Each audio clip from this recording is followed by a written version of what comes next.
E estamos de volta com o BBcast, seu podcast de automobilismo e outras nerds. No episódio de hoje vamos falar sobre o review da etapa de Londrina da Stock Car e do GP do Canadá de Fórmula 1. Aqui comigo eu tenho a Débora Santos Almeida. Olá amigos, sejam bem-vindos a mais este podcast. E bom, eu tô igual o John Travolta até agora, sem entender o que aconteceu nesse GP do Canadá. É engraçado que a gente vai falar de duas corridas em que uma tudo bem, você já sabe, o Thiago Camilo venceu uma, o Ricardo Maurício venceu outra, mas tem uma outra polêmica ainda que se estende até terça-feira para saber quem que realmente venceu a etapa de Goiânia, né, da Stock Car. Stock Car também teve polêmica de questão de punição com o piloto que venceu. GP do Canadá também teve polêmica, então a gente vê que polêmica sobre vitórias de pilotos, quem venceu, quem deixou de vencer, continua em todas as categorias de automobilismo.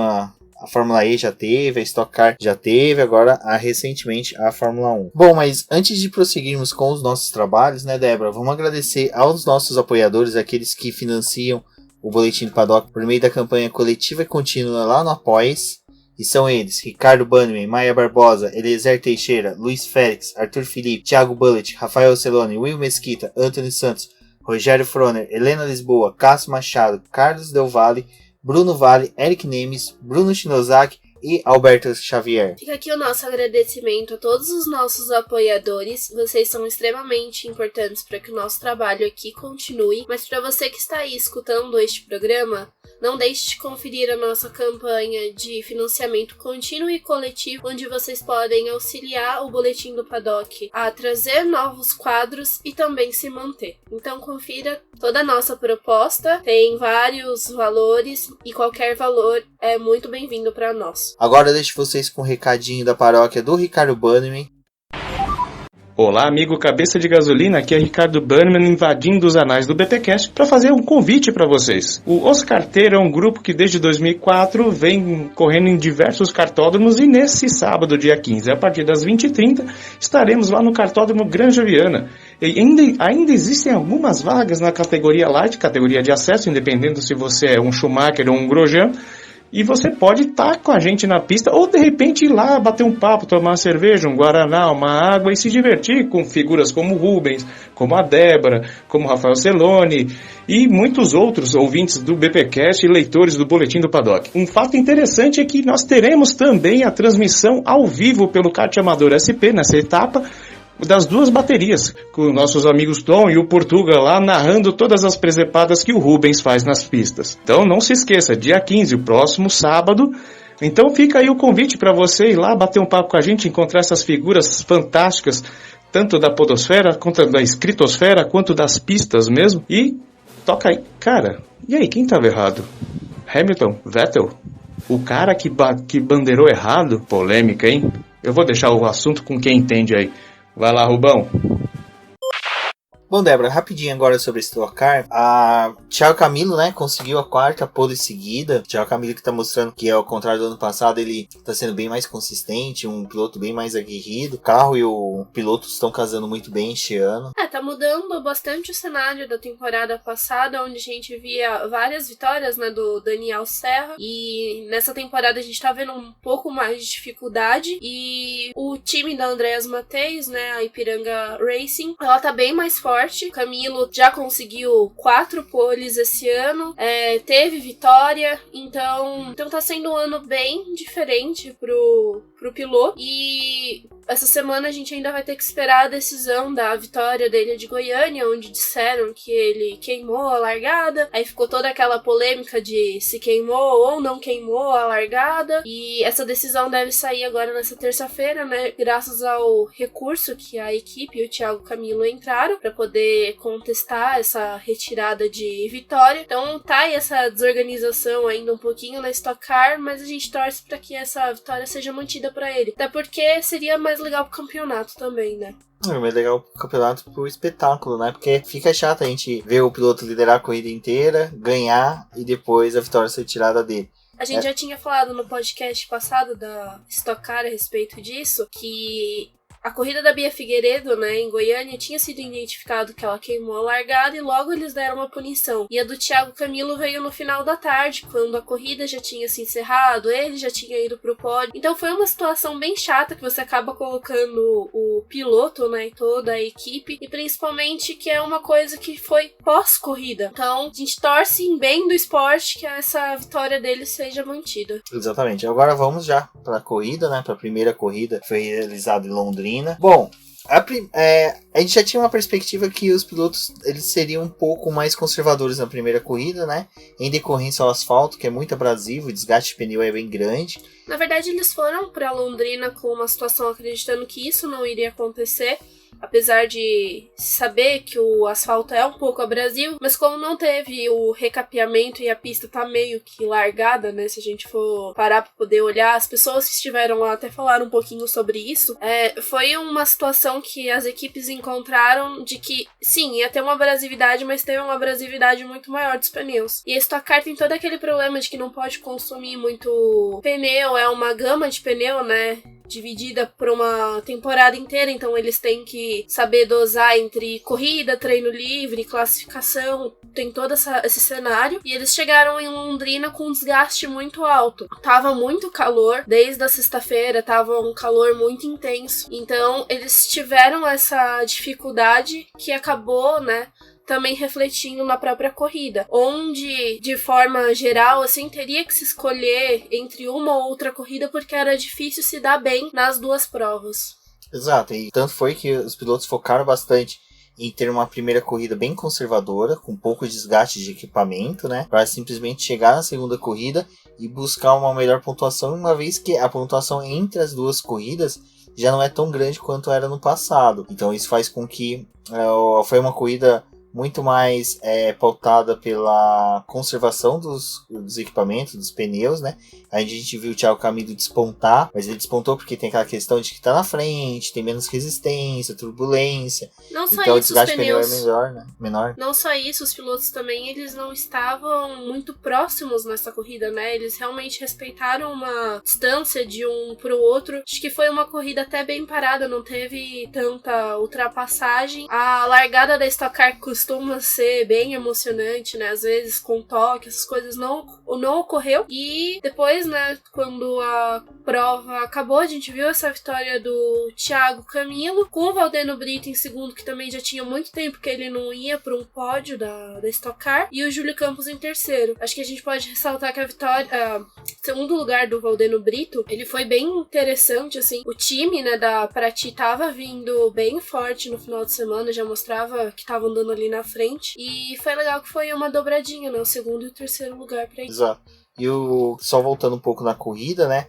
A gente já começa a corrida com o carro do Rubinho desmontado no grid, onde ele estava com problema de câmbio, o que fez com que ele focasse, né, a corrida, a segunda corrida, e a primeira fosse... Ele deu poucas voltas, né? Ele abandonou na primeira volta, já não foi pra pista, a equipe mexeu no carro, ele só voltou pra poder dar mais algumas voltas e fazer uma aferição do carro, mas ele nem pôde largar no grid, porque ele nem chegou a largar de fato na primeira corrida, né? Então ele saiu dos boxes. Exato. Bom, a primeira corrida foi assim, como a gente descreveu agora, como a gente disse, por motivos aí de escolha dos pilotos e equipe. Foi uma corrida bem tranquila, não teve incidentes, não houve nada de muito surpreendente. Uma vitória bonita do Thiago Camilo, porque ele liderou de ponta a ponta.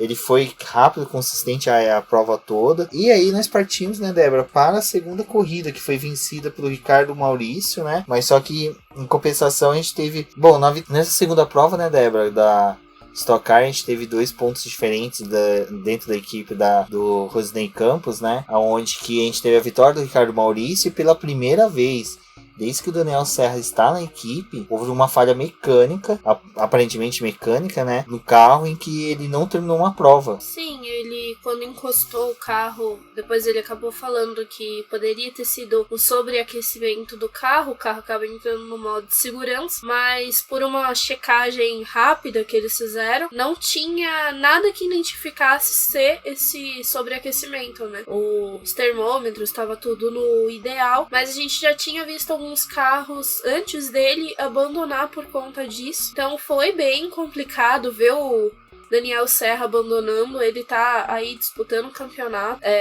tá tentando ser tricampeão esse ano, então é triste quando a gente vê um piloto desse tipo, né, numa situação assim, acabar abandonando. Exatamente, e essa segunda prova, eu acho que ela foi um pouco mais movimentada, mas só que a gente teve algumas questões de pneu saindo de carro, que dificultou um pouco, né? Que nem o Pedro Cardoso foi um que perdeu a roda, simplesmente saiu. Então, mas só que, acho que tirando isso, né, Débora? A segunda prova foi bem mais movimentada, foi bem mais disputada, a gente viu briga por posições, até mesmo a briga pela primeira posição, que foi bem disputado, que foi o Átila, né, que largou em primeiro. Então, a gente teve toda essa prova mais movimentada, mas eu acho que não desmerecendo a vitória do Ricardo Maurício, mas eu acho que o ponto alto dessa prova, acho que o que deve ser ressaltado, foi a excelente prova da Bia Figueiredo. A Bia fez uma prova gigante, ela ultrapassou os pilotos, assim, ela cresceu na prova, na etapa, e o quarto lugar dela, olha, eu vou ser sincero, eu perdi o costume de torcer pra piloto quebrar, mas eu tava torcendo pra um pódiozinho dela ali. Porque era legal que ia ser um pódio dela, né, e do Bruno Batista, que era o primeiro pódio dele na categoria, mas só que mesmo assim foi emocionante ter visto a Bia chegar em quarto e ter disputado posição roda com vários pilotos. Ela acabou abandonando a primeira corrida, então ela pensou já na segunda. Na parada dela, ela colocou 4 pneus novos, então ela tava com um carro mais equilibrado, e foi muito legal ver ela chegar nessa quarta posição. Ela ainda travou disputa com o Fraga, foi muito legal ela vindo de trás, fazendo a ultrapassagem no pessoal. Ela fatiou o grid, né? Foi sensacional. Não tinha como ninguém segurar ela, e é muito interessante ver isso, porque ela e o Thiago Camilo não tem o mesmo desempenho, né? Apesar de estarem na mesma equipe. Mas eu acho que é legal tanto por ela estar na quarta posição, quanto pelo bom resultado do time, né? De modo geral, nesse final de semana. Eu também tava torcendo pra que ela conseguisse chegar no pódio, né? Teria sido um final de semana extremamente emocionante. Mas como o Rubens falou, a segunda prova ela foi bem mais movimentada. No entanto, o Rodeno Brito abandonou, né? O carro deu problema. Outros pilotos a gente viu acontecendo a mesma coisa. Nos metros finais, aí a gente começou a ver já os pilotos que tinham abusado dos botões de ultrapassagem, né? Desde a primeira corrida, já não tendo mais botão nas 4 últimas voltas. E então a gente começou a ver aquelas voltas que era do pessoal no braço mesmo, né? Tentando ir pra cima e fazer ultrapassagem. Bom, e assim foi, né? A etapa de Londrina, a primeira corrida vencida pelo Thiago Camilo, a segunda pelo Ricardo Maurício, com destaque para a vitória do Ricardo Maurício, que é interessante também, ele sobe no campeonato aí, começa a entrar no time ali dos que já tem 100 pontos, então fica um campeonato um pouco mais apertado. Outro destaque, pódio do Bruno Batista, né? E quarto lugar da Bia Figueiredo. Sim, fora o Rubinho, que teve problema durante todo o final de semana. Ele não teve um bom rendimento nem na primeira e nem na segunda prova. Não aquele rendimento que a gente espera que ele tenha, mas acho que de resto foi uma prova interessante. Daniel Serra continua na liderança do campeonato com 125 pontos. Barrichello em segundo com 118. E o Ricardo Maurício na terceira posição com 116. A gente pode ter uma mudança depois da terça-feira, dependendo da decisão que tiver. Os pontos do Thiago Camilo podem ser alterados, e aí a gente vai ter, né, uma grande mudança aí no campeonato. O ponto de todos vão ser alterados, né, porque retornando da vitória, pilotos descem uma posição, então essa pontuação que a gente falou agora deve mudar, porque o Thiago Camilo, mesmo com 109 pontos, com 30 pontos que seriam acrescidos a ele pela vitória na prova, ele iria para a liderança do campeonato com 139 pontos. Então a gente vê que pode mudar totalmente o cenário, então fiquem ligados no boletim do paddock. Provavelmente a gente, saindo o resultado, a gente solta uma notinha até conversando um pouco sobre a mudança aí das posições, caso seja alterado. Se não for alterado, a nossa opinião, né? Porque aquela coisa que a gente já debateu aqui, tanto no BBcast falando de Fórmula 1, Stock Car, Fórmula E, a gente quer ver resultados obtidos dentro da pista e não fora por decisões até mesmo judiciais, tem que recorrer à justiça, ao STJD, até mesmo à justiça comum, para a obtenção dos pontos. Bom, amigos, ficamos por aqui com o review, né, da etapa de Londrina da Stock Car. A próxima corrida é em Santa Cruz do Sul, no dia 21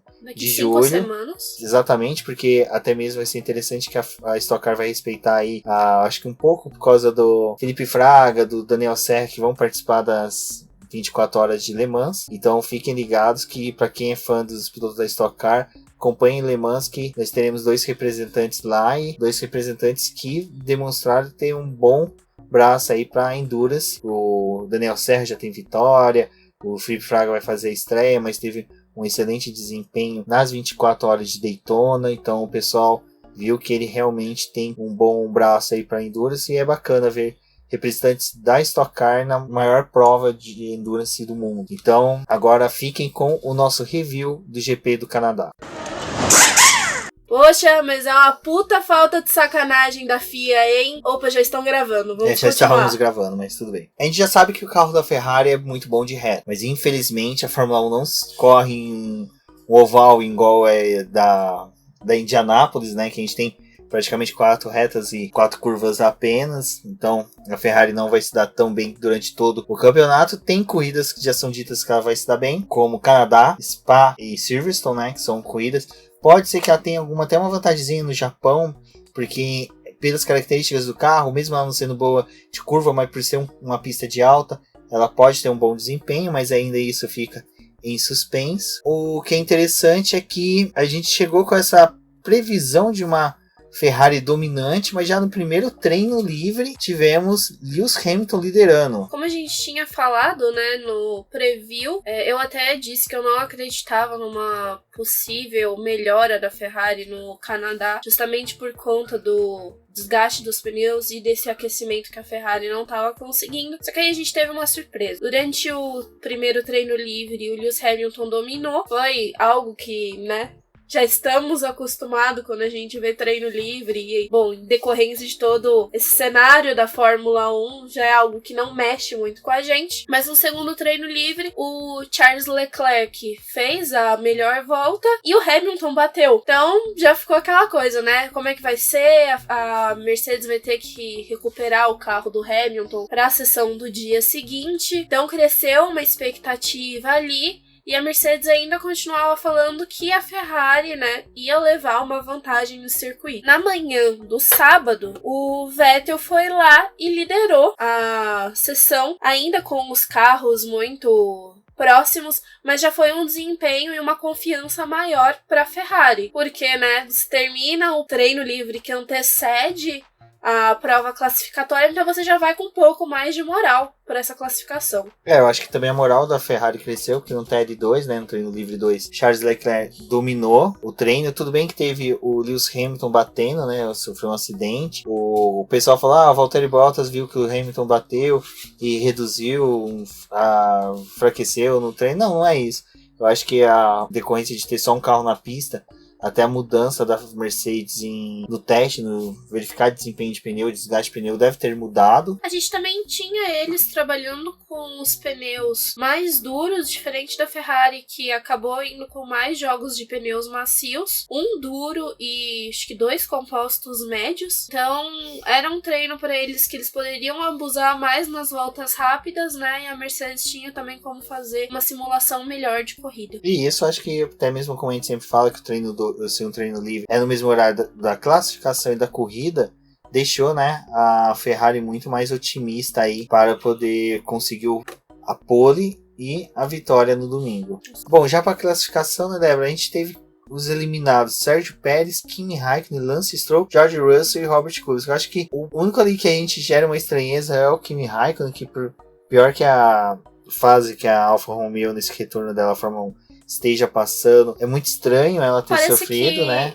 Que eles tinham um carro bom, quase que a mesma situação da Ferrari na temporada passada, né? Onde você veio com um carro muito bom em cima dos seus rivais, mas conforme todas as equipes vão tendo desenvolvimento no ano, parece que a Alfa Romeo não tá mais acompanhando esse desenvolvimento. Já a gente veio da corrida de Mônaco já com esses problemas. Agora no Canadá, apesar de durante os treinos livres eles estarem andando bem, na prova de classificação, que é onde a equipe precisava ir bem, ela já não conseguiu. E foi até o próprio Giovinazzi que tirou o Raikkonen, né, da continuação pro Q2. Bom, Q1 tivemos grande surpresa, apesar dessa eliminação aí do Kimi Raikkonen, né, Débora? Mas só que daí o Q2, ele já foi um pouquinho mais movimentado, né? Tanto porque muitos pilotos buscavam fazer seus tempos, buscavam melhor configuração do carro. Lembrando que o pneu que você faz a melhor volta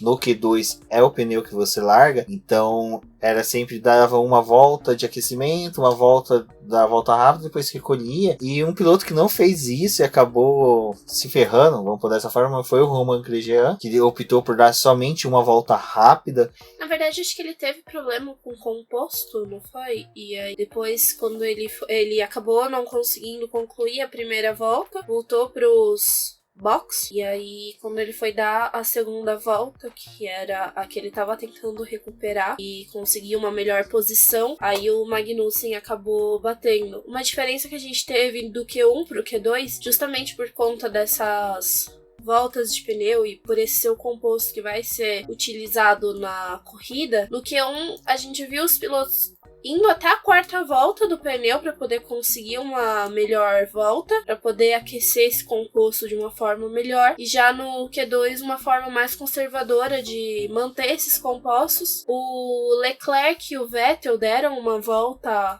a mais, que era algo que não era esperado, e aí durante o final, nos minutos finais, eles retornaram para a pista com pneu macio e não concluíram a volta, uma porque o Magnussen tinha batido, mas também porque para a situação de corrida era melhor ir com os pneus médios. Outro que também acabou sendo prejudicado pelo acidente do Magnussen foi o Max Verstappen. Esse, por sua vez, fez uma volta rápida. A volta dele era até mesmo boa, até que tinha uma perspectiva de permanência no Q3, é lógico. Se tratando de Max Verstappen e pelo tanto que o carro estava entregando nesse circuito, era possível sim, ele tá brigando não pela pole, mas entre os 4 primeiros ali. Uma pena, mas só que é aquela coisa, né? Quando sabemos que o Max Verstappen vai largar do fundo, a gente tem grandes perspectivas, né? De uma grande corrida, porque o menino vem fatiando o grid, ultrapassando, com a faca nos dentes para tentar chegar aos ponteiros. Sobre o acidente do Magnussen, eu achei interessante que mostrou tanta segurança do carro, né? Mas só que teve a gente momentos ali trapalhões dos o pessoal que veio fazer a retirada do carro. Acho que trouxeram um pessoal de Baku, né? Porque tava difícil ali pra poder tirar aquele carro. Eu nem sei o que dizer, porque era o trator que não chegava, era eles tentando amarrar o carro e não conseguia. E aí depois pra poder remover. E tudo nessa brincadeira demorou 15 minutos. Que pela área que a gente tem, né, no Canadá, acho que não precisava de toda essa demora, mas foi muito difícil. Eu acho que foi a escolha do guincho, né? Eles optaram por um guincho que não é aquele de plataforma, que nem foi de Baku. Então, pra quem se lembra, o acidente lá do Russell, que pegou no bueiro. Então eu acho que foi a péssima escolha do modelo do guincho. Mas ali, aquele foi um momento que ficou tranquilo. A gente foi lá, tomou um cafezinho. O pessoal pôde esfriar a cabeça. Principalmente o Grosjean, que ficou puto porque o companheiro bateu. Mas acidentes acontecem. E por incrível que pareça, o Magnussen passou para o Q3. E junto com o Magnussen para o Q3, a gente teve outros... Os agraciados da vez, né? Que foram os 2 carros da Renault. Além deles terem sido os agraciados, né? Os 2 carros da Renault, a gente teve também os 2 carros da McLaren indo para o Q3, apenas o Pierre Gasly com motor Honda. O Will ainda teve, o Will Mesquita ainda teve como mandar um chupa Honda, né, no Twitter, afinal, né, os carros da Renault estavam na frente. Eu acho que o de todos os destaques ali, eu acho que cabe ao Daniel Ricciardo, que conseguiu um 4º lugar. Mostrou que a Renault ou conseguiu novamente localizar aquelas tão boas configurações que eles conseguiam colocar no carro na pré-temporada. Torcemos para que isso se repita para os próximos GPs, porque foi bacana as Renaults ali entre os 10 primeiros. A gente começa a criar boas perspectivas tanto para o Daniel Ricciardo como para o Nico Hülkenberg. Então, até o pessoal falou que o Abiteboul, ele tá com a corda no pescoço, então ele tem que mostrar serviço, e mostrou já no Canadá. Próxima prova é na França, na terra da equipe Renault. Então acho que a equipe pode ter boa perspectiva para o próximo GP. Sim, mas esse ainda não é o nosso destaque principal do Q3. Afinal de contas, o Lewis Hamilton estava disputando a pole, né? Ele era o dono da melhor volta, até que nos instantes finais, quando eles saíram com novos jogos de pneus, o Hamilton foi lá, melhorou a volta, mas ninguém tava esperando, né, que o Vettel conseguisse tirar essa pole do Hamilton, porque a gente tava olhando na TV os setores do Hamilton, primeiro e o segundo roxo, aí no terceiro deu aquele negócio, né, mas ele tinha garantido O terceiro setor amarelo, né? Ele tinha garantido a pole, aí passou um pouquinho, o Vettel virou. Só que os setores do Vettel, nem de longe, assim, eram próximos da Mercedes. O Vettel melhorou no primeiro e no segundo com o tempo dele, não com relação ao Hamilton. E aí ele tirou tudo no terceiro setor. E a diferença de um pro outro foi de 200 milésimos. Depois teve um gráfico que a Fórmula 1 liberou, que era a volta em comparação dos dois, como é que tinha sido esse giro. E nisso, Mercedes ganhava nos trechos que tinham as curvas, né? E a Ferrari acabava indo melhor nos trechos onde tinha reta. E foi com isso que ela conseguiu tirar, né? O Vettel tirou os 200 milésimos na última reta. Esses 200 milésimos veio exatamente do terceiro setor, né? Em que o Sebastian Vettel conseguiu ser melhor que o Hamilton, mas é engraçado que quando você falou até mesmo, você olha os tempos do Vettel e do Hamilton, os dois primeiros setores do Hamilton são púrpuras, né? Estão bem roxinho ali, e do Vettel tão verde, então o Vettel fez bem abaixo dele, mas o terceiro setor dos dois foi ruim, não foi o melhor da pista, mas só que o Hamilton conseguiu ser muito pior do que o Sebastian Vettel. Então isso fez com que o Vettel ali naquele terceiro setor, mesmo sendo ruim, conseguisse a pole position, e foi uma pole muito comemorada pela equipe, né? Até parecia uma comemoração de uma equipe pequena, né, que não consegue esse feito, mas a Ferrari também já tava demorando, essa temporada tá bem difícil pra eles. Então foi algo a se comemorar, principalmente o Vettel, a gente via que ele tava realmente emocionado e de certa forma ele não esperava essa pole. Isso, não esperava essa pole, lógico, e eu acho que ele também não esperava muitas coisas que estariam ainda por vir. Manhã de domingo, de sol, parque lá no Canadá belo, bonito. Marmotas escondidas das suas tocas acompanhando a corrida. Eu acho que o Grosjean ficou tão revoltoso com o fato dele não ter ido pro Q3 que eu acho que ele esbravejou tanto dentro do carro que as marmotas ouviram, atravessaram a nado a raia olímpica e ficaram quietos lá do outro lado, falaram, vamos ficar aqui quietinhas, na moral. Bom, mas a gente começou o domingo já com uma notícia, né, já movimentando ali o paddock, em que seria que Lewis Hamilton teve problema hidráulico no motor dele, então a equipe teve que ir até o parque fechado, pôde desmontar, arrumar e depois montar novamente. Desde que não tivesse troca de peça, ele não precisaria largar do pit lane. E fora isso, também havia saído no final da tarde de sábado a punição para o Carlos Sainz com a perda de 3 posições por ele ter atrapalhado o Albon, e o Kevin Magnussen, aí sim, pela Haas ter modificado o carro, ele ia largar do pit lane. Então a gente já tinha todo esse cenário pronto para a corrida, até na hora que começou a transmissão do Sport TV, da Globo.com, já era do carro do Lewis Hamilton sendo mexido, né, no grid ali, estavam mexendo, fazendo a sangria do fluido de freio, mas parece que foi resolvido a questão, tivemos a largada normal, né, Débora?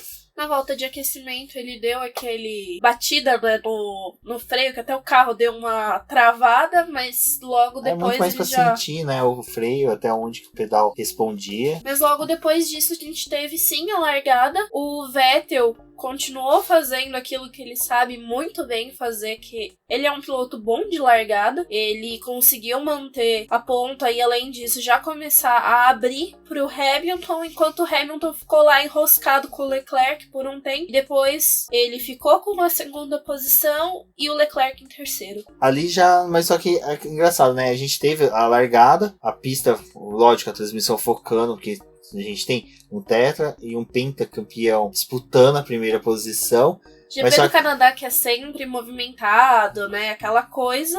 Aí a gente via que entrava uma mensagenzinha de bandeira amarela no setor 1, voltava, ia, voltava. Até a gente achou estranho, eu falei, bom, deve ser porque como tem muito encontro ali, às vezes acontece da direção de prova ficar assinalando bandeira amarela para os pilotos tomarem mais cuidado que realmente houve um acidente. Mas momentos depois a gente vê o Albon trocando o bico, aí a transmissão retorna para as filmagens, dá o replay do encontro em que ele foi sanduichado, né? Fez uma dança do machixe entre ele, o Pérez e o Giovinazzi, onde que o Albon perde o bico do carro. até uma Haas tem que Uma cortar. parte da Haas, uma parte do carro do Albon se solta e vai direto pro carro do Grosjean. E é ele cortando uma parte da pista e batendo com a mãozinha na lateral do carro pra poder tirar aquela peça do Albon que tinha ficado presa entre a suspensão, né, e o chassi do carro. E engraçado que mais uma vez a gente frisa, né, que o halo protegeu ali até mesmo da peça pegar no Grosjean. É lógico, a gente nunca sabe se pegaria com força suficiente para machucá-lo, degolá-lo, arrancar a cabeça dele fora e cair no colo de um torcedor, ou se seria somente o arranhão na viseira em que ele faria, ops, tenho que trocá-lo. Mas, entre mortos e feridos, todos se salvaram. Aliás, agora que você falou só trocar a viseira, será que não foi essa viseira aí que foi tacada no carro do Sainz? Porque, né, coitado, ninguém sonhava que ele ia ter que parar logo no início da prova. Vamos relembrar que as McLaren estavam tendo um bom desempenho. Tínhamos o Lando Norris ali saindo entre os primeiros, estava na 6ª posição, né? Já disputando ele disputou roda posição com roda com o Verstappen, né? Teve até uma imagem que era o Norris com o rendimento, né, do carro da McLaren muito superior ao carro do Verstappen. Ele até consegue ultrapassar o carro na reta. A gente viu um ganho surpreendente no carro do Norris na reta. Então ele conseguiu ultrapassar o Verstappen com uma facilidade que nem parecia ser o mesmo carro da McLaren, né? Tipo... Bom, mesmo com esse desempenho bom que o Lando Norris estava apresentando, o Sainz já tinha sido punido, né? Perdido 3 posições no grid, mas ele vinha tendo uma perspectiva boa de corrida, até que surpreendente ele para na 4ª volta, né? Para fazer a troca de pneus. É algo meio estranho, a gente sempre busca saber se teve furo, então quando tem furo, as câmeras sempre reprisam, então durante a transmissão inteira a gente não teve nenhum reporte, nada informando o que aconteceu com o piloto. Ele também não tinha demonstrado que tinha tido toque na largada, né? E nas demais voltas da corrida. Então ele vai para os boxes, troca o pneu e já volta com os compostos duros. Só que ali a perspectiva era de que ele ia tentar fazer a prova, né, até o final com aquele pneu, ou só fazer uma parada muito mais pra frente. E foi ali que a McLaren acabou tendo todo o problema, né, da corrida, porque mais tarde a gente viu o Norris abandonando com uma quebra muito estranha da suspensão traseira ali. Ele afirmou que não teve nenhum toque no muro também. Desconhece ter tido algum toque com algum outro piloto. A McLaren vai até fazer essa verificação no carro dele para poder descobrir o que aconteceu. E a partir dali a gente só tinha um carro da McLaren pro resto da prova. Aí mais tarde, quando a gente preparava, né, a pauta do BBcast, nós descobrimos, revendo textos publicados, que o Carlos Sainz ele teve um problema que uma das viseiras de algum piloto que retirou parou no duto de freio dele. Então começou a sobreaquecer o freio dele. Aí como ele tem que parar para tirar a viseira, é lógico, ele não sabe o motivo, mas ele teve que parar para verificar o porquê que o carro estava tendo superaquecimento dos freios. Na hora que retiraram a viseira, aproveitaram e fizeram a troca do pneu. Então, ou seja, uma viseira, uma sujeira de pista, veio jogar um balde de água fria em toda a corrida do piloto. E aí é onde que a gente viu, né, no final da corrida, ele sendo devorado por outros pilotos. Virou uma chicane, né? O Stroll aproveitou para poder ultrapassar ele e depois o Daniil Kvyat também fez a mesma coisa e ele acabou na 11ª posição, onde era uma prova que pelo menos os 2 carros da McLaren tinham grande chance de estar pontuando e no final das contas nenhum deles levou, né, esses pontos para casa. Também colocou em ameaça a 4ª posição da equipe no campeonato de construtores. É uma pena, né? Infelizmente aí a McLaren tinha tudo para pontuar com os 2 pilotos. Uma quebra estranha do Lando Norris, depois uma viseira. Eu acho que a Oroku Baka voltou para a McLaren. Mas o importante é que a gente teve o prosseguimento da corrida, né, Débora? Apesar da pista ter características de traçado de rua, com muros próximos à pista, a gente não teve, acho que só o Giovinazzi que chegou a dar uma encostadinha no muro dos campeões, mas só que, acho que nem foi no muro dos campeões, foi em outro muro, mas enfim, não tivemos a entrada do safety car, que é algo recorrente, né, nos GPs do Canadá. É praticamente certo, né? A entrada do safety car e essa foi uma corrida típica, a gente não teve a entrada do safety car, mas tivemos confrontos na pista, boas ultrapassagens diferentes do que ocorreu em Mônaco e, né, a gente pode falar um pouquinho também do 9º lugar do Stroll, porque ele tinha ficado no Q1, não tinha conseguido uma boa posição, mas veio ganhando posições e por conta dessas trocas de pneus, ele acabou se beneficiando desse progresso da corrida, conseguiu ultrapassar o Sainz e chegou à 9ª posição. Foi bem surpreendente, porque o Stroll errou bastante nos treinos classificatórios, a permanência no Q1 foi em decorrência de uma curva em que ele acabou dando uma escapada, então eu acho que deve ser ressaltado, foi um bom desempenho dele, é interessante até mesmo por ser o piloto da casa, agraciar a torcida dele com o 9º lugar é importante. Ele já tinha tido um vazamento hidráulico no 3º treino livre, né, no sábado, então ele acabou perdendo a sessão em decorrência desse problema. Tudo isso acho que acaba refletindo também na classificação. Isso demonstra também que o Stroll teve um bom final de semana, acho que foi um destaque aí da corrida, então entre todos esses pontos negativos que ele teve, eu acho que ele ter também superado o piloto, companheiro dele de equipe, o Sérgio Pérez, que não é um piloto tão fácil assim de ser superado quando você é companheiro dele, mas o interessante é que o Stroll mostrou que quando ele está inspirado, quando ele quer, ele realmente pode entregar a rapadura. Bom, tudo se encaminhava para mais uma vitória do Sebastian Vettel no Canadá, seria a segunda seguida no circuito de Montreal, já que o ano passado ele havia vencido da mesma forma, né, fazendo pole, liderando a corrida, mas na 48ª volta, ele... Aí é outra discussão que eu gostaria de levar, porque é o seguinte, muitos disseram que ele errou por pressão. Eu acho que foi um pouco dele tentar extrair o máximo do carro junto com distração, porque aparentemente aquele rádio que aparece durante a transmissão foi durante ele estar fazendo aquela curva, ele ia fazer aquela curva. Então eu acho que ao falar com o mecânico, com o engenheiro dele ali, ele distraiu. Então eu acho que não é tanto só sobre pressão, porque o Vettel ele esteve sob pressão do Lewis Hamilton após eles trocarem de pneu a todo momento. Não teve um minuto de fôlego do Vettel.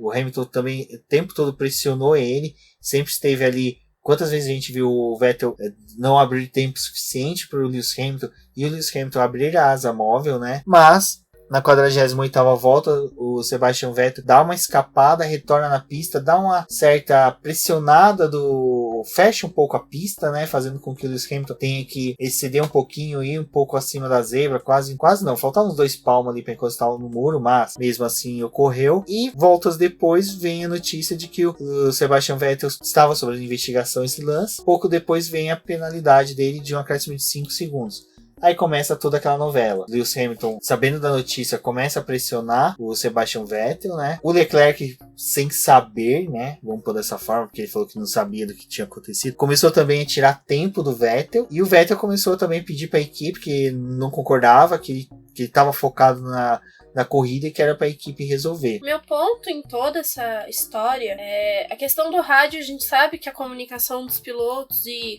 com a equipe ela é extremamente grande. Basta olhar no próprio aplicativo da Fórmula 1 quantas vezes a gente já teve piloto falando, tipo, dá a parada aí, pode deixar que se eu precisar de vocês eu chamo, porque é toda hora trocando informação, querendo saber como é que o carro tá, como é que o piloto tá. E a gente já tava assim caminhando pra parte final da prova, onde eu acredito que é necessário um pouco mais de concentração, porque você já tá com o pneu desgastado, tem que olhar o combustível, tem retardatário que você tem que ultrapassar ali na pista, e começou todo aquele confronto que acaba destabilizando o piloto. Quando apareceu a parte, né, da investigação, eu acreditava que não iria dar nada. A gente já viu outros lances muito parecidos que não deram absolutamente nada, né? Então, poderia ser algo assim. Também é uma forma de formalizar os incidentes que tem, porque a gente viu, né, durante o ano, já alguns incidentes que foram investigados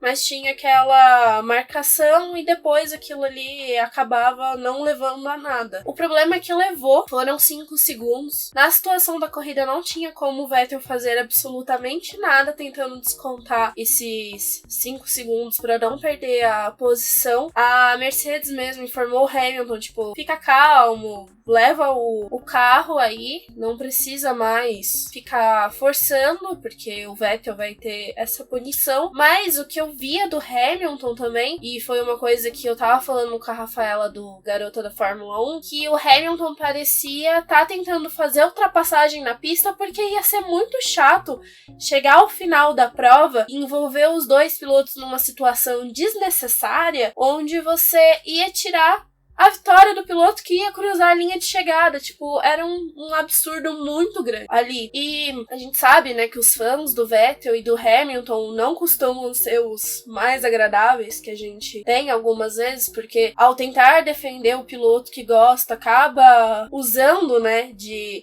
artifícios que o outro fez pra poder tentar amenizar a culpa. E você tem uma prova que tava legal, que tinha ultrapassagem, que tinha outras coisas pra você ver, e nas voltas finais fica só focado no confronto desses dois. Eu não sei nem o que dizer, porque foi uma atitude muito triste. Bom, o meu ponto de vista sobre a punição seria o seguinte: eu até após a corrida, a gente assistiu a transmissão pela Sport TV.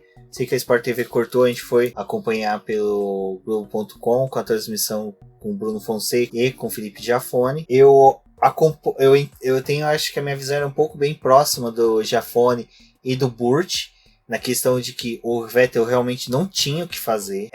Eu vejo o pessoal falando, mas ele acelerou mais. Tracionar um carro de quase 1 tonelada, vamos por dessa forma, na grama, sem perder velocidade, eu não tô falando que ele, você tem que acelerar, até pra você sair da grama, você tem que acelerar. Eu acho que o Vettel, ele fez até onde ele podia, em nenhum momento o Sebastian Vettel pressionou o Hamilton contra o muro, não teve contato. Aí a gente pode usar até um paralelo, porque agora o pessoal gosta de pegar paralelos com outras situações. Eu acho que uma que até semana passada, na última corrida, a gente discutiu bastante, que foi do Verstappen contra o Bottas, em que o Verstappen sim teve a intenção de pressionar o Bottas, por ver se o Bottas reduzia, para deixar o Verstappen passar.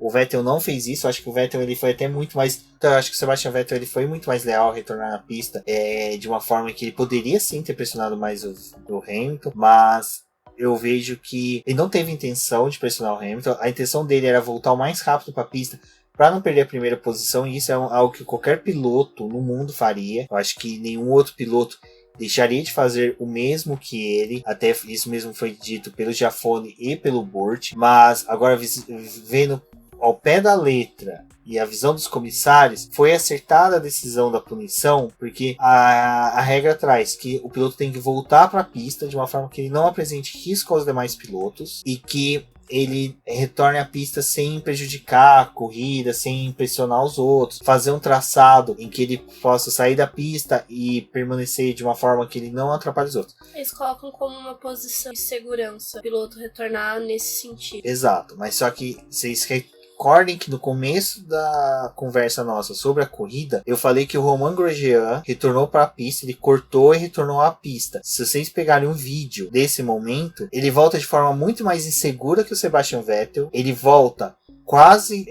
rente a uma Racing Point. Tinha mais ou menos uns 5, 6 carros para trás dele.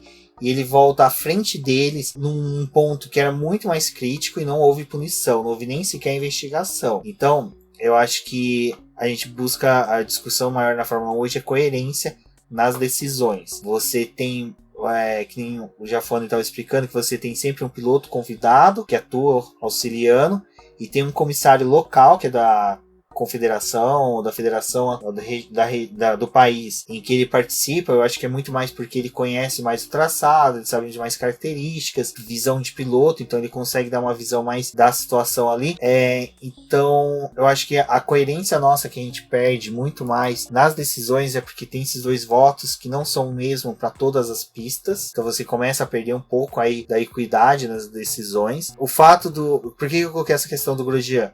Porque a gente teve vários momentos, o Lando Norris retornou durante os treinos, também cortou a Canadá ele tem pontos em que tem uma placa indicando aonde você tem que retornar para ser o ponto mais seguro. Aquele lugar que o Vettel cortou, ele não tem essa placa, então quer dizer que ele poderia voltar de qualquer ponto da pista. Então eu acho que a questão é muito mais, a Fórmula 1 ela não tem uniformizado as decisões não são parecidas em todas as corridas. O Sérgio Maurício trouxe durante a transmissão a questão do Schumacher que pressionou o Rubinho Barrichello. Ali a punição foi uma punição, tudo bem, estava brigando pela 10ª posição, mas só que a punição ela veio para a próxima corrida com perda de 10 posições no grid. Então eu acho que não foi algo que prejudicou a corrida. E aonde que eu quero chegar? Eu acho que punição pode ter? Pode, mas eu acho que eles têm que ver a questão de o reflexo dessa punição como um todo. Qual o prejuízo que ela traz? O Lewis Hamilton teve algum prejuízo com o retorno do Sebastian Vettel para a pista? Não teve. Permaneceu da forma que estava a volta anterior. Eu acho que não teve prejuízo pro Hamilton. Então, eu sou muito mais uma pessoa que puniria pela consequência do que pelo ato praticado. É lógico que se o ato praticado tiver intenção, deve ser punido, mas no caso do Vettel não teve intenção. Então, eu acho que tem que ser muito mais a punição pelo ato praticado,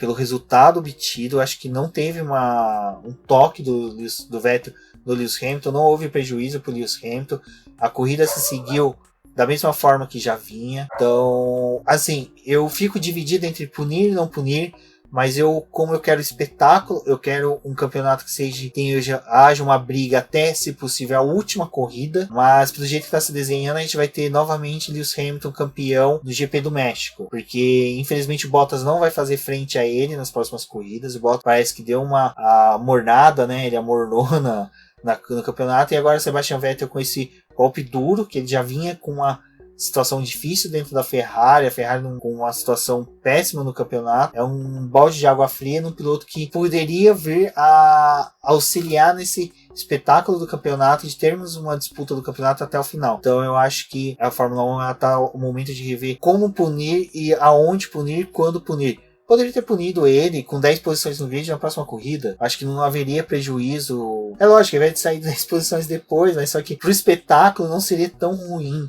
Eu acho que nesse ponto a Fórmula 1 acho que tem que começar a pensar muito mais no espetáculo do que na questão de esporte, de segurança para a Fórmula 1. Eu penso que quando você vai jogar uma partida de videogame da Fórmula 1, vamos colocar aí o Fórmula 1 2018, porque é o que a gente tem mais recente. O carro, quando ele sai na grama, é difícil de você trazer ele de volta para a pista, porque ele começa a patinar, o pneu suja. Depois, quando ele retorna pra pista, ele também passa por um ponto que tá mais sujo. Tudo aquilo ali gruda no pneu. E se vocês têm a possibilidade de jogar qualquer jogo desse tipo, vocês veem o quanto que é difícil, né, do carro voltar a ser o que ele era no ponto da corrida. Pra mim, uma punição ali só seria cabível se o Vettel tivesse danificado o carro do Hamilton, onde colocasse ele numa situação em que ele não pudesse mais brigar pela vitória da corrida na pista. Ali ia ser uma situação desagradável para ele. Não foi algo que aconteceu. O problema de tudo isso, que eu acredito que eles não só analisam, né, as imagens, como o rádio do Hamilton. Que ele teve um rádio falando, né, que o Vettel tinha exprimido ele no muro, mas foi aquele rádio tipo, soltei aqui e se pegar, né, pegou. No final das contas, acabou pegando. Acho que nem o Hamilton esperava que tudo isso ia surtir um efeito na corrida. Então, pra mim, era uma corrida que era legal, né? Até aquele momento. E aí, coloca todo o espetáculo a se perder. Não é porque você tá defendendo um piloto ou outro. Até porque, né, depois que a corrida acabou, muita gente foi lá no perfil do Hamilton xingar ele, falar, tipo, você é o P2, não sei o que, você é menos piloto do que o Vettel. Eu não acredito que isso seja a forma da gente cobrar, até porque o Hamilton, ele não teve culpa ali, apesar de se talvez esse rádio ter sido um ponto da decisão, ter mudado alguma coisa, mas eu não vejo o piloto com isso que eles pintam de ser um mau caráter e tudo mais. Ele reclamou, foi que nem o... Todos reclamam. Todos reclamam, gente, é uma atitude, né, deles falarem ali. O problema é que também desestabilizou o Vettel, então ele poderia ter feito uma besteira muito maior. Eu não acredito que ele ia ser o piloto que ia pegar o carro e jogar no Hamilton pra poder acabar com a corrida dos dois, até porque não vejo esse motivo.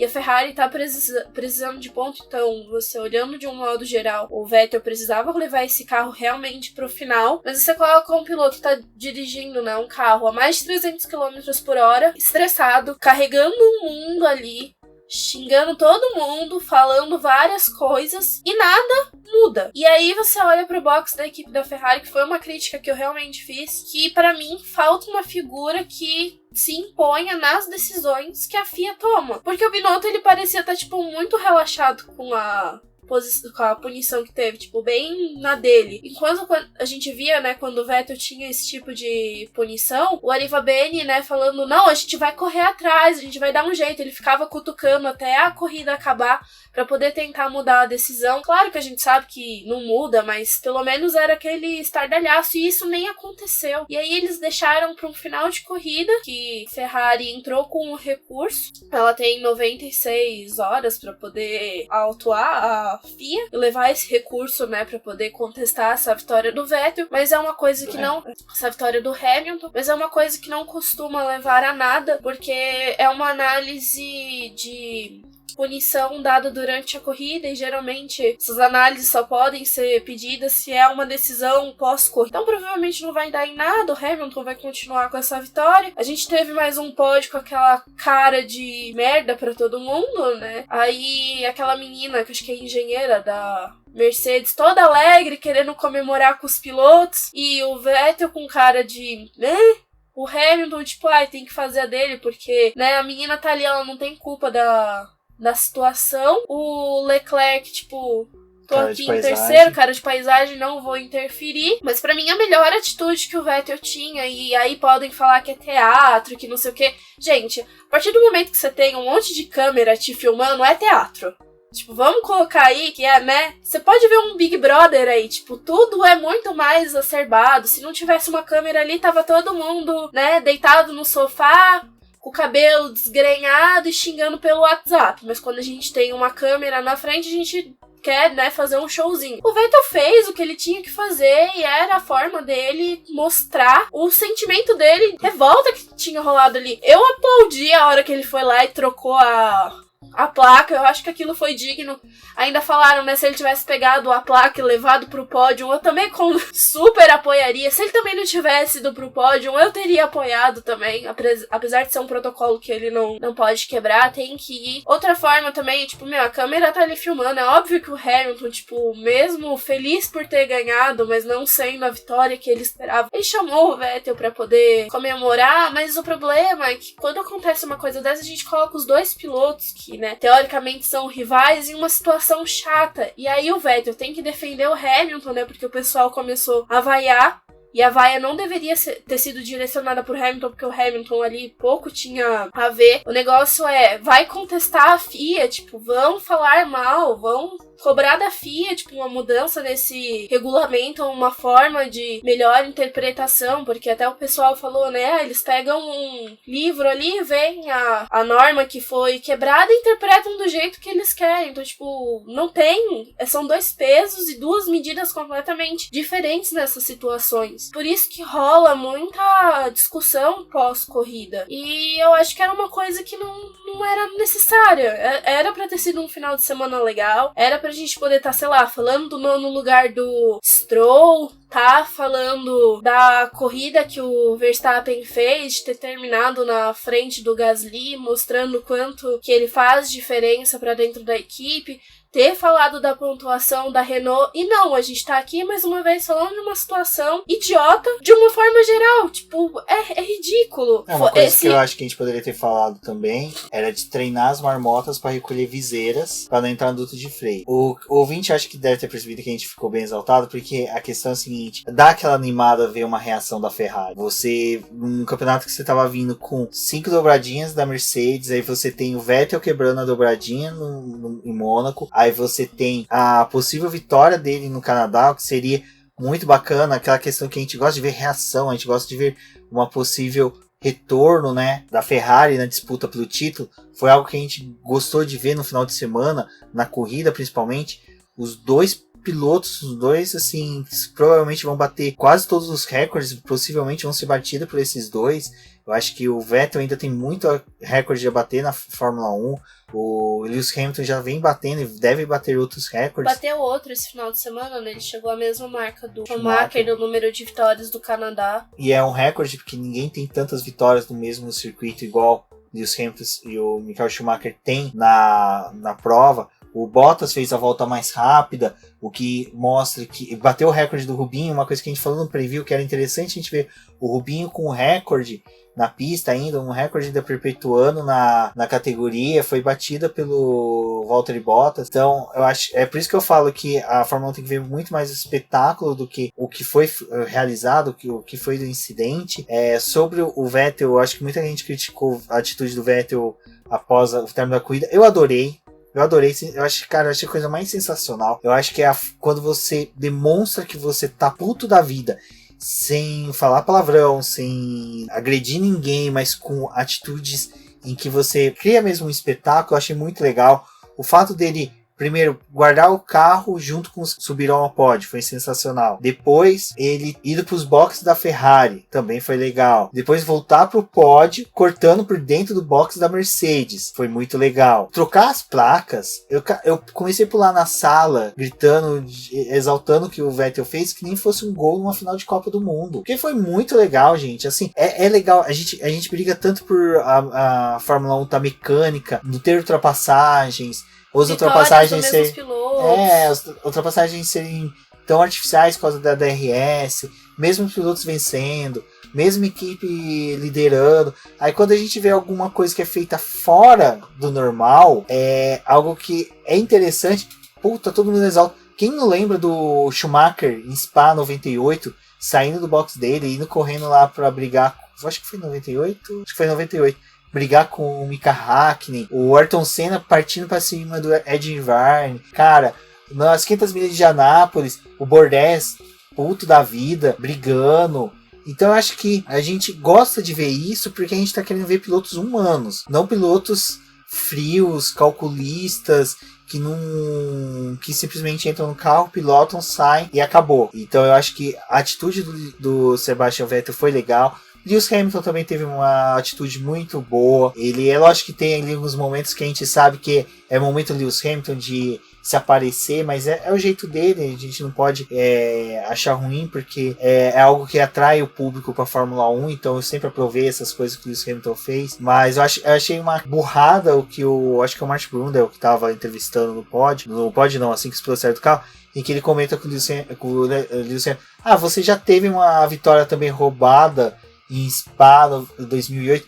Cara, Spa 2008 foi uma situação totalmente oposta. O Lewis Hamilton, ele tinha que ter cedido a posição pro Kimi Raikkonen, porque ele ultrapassou o Kimi Raikkonen por cortar uma chicane. Ele devolveu, mas devolveu assim de uma forma muito mambembe, onde que ele ultrapassou de novo o Kimi Raikkonen. Então a punição veio quase uma semana depois. Aí a vitória caiu no colo do Felipe Massa. E toda aquela coisa que o Lewis Hamilton fez teve consequência, porque o Kimi Raikkonen teve que buscar o resultado, ultrapassar o Lewis Hamilton, ele acabou rodando e batendo. Então é por isso que eu sempre falo que o importante é ver o resultado, a consequência da atitude. Então eu acho que o Martin Brundle, ele tem esse costume de dar cutucadinha. Eu já não gosto dele por causa de uma vez que ele pulou na frente da Mariana Beck para entrevistar o Felipe Nasser, sendo que as regras de imprensa atrás que a emissora, o repórter do país do piloto tem preferência na hora de fazer uma pergunta, e ele cortou ela de uma forma muito estúpida, ridícula. Achei uma atitude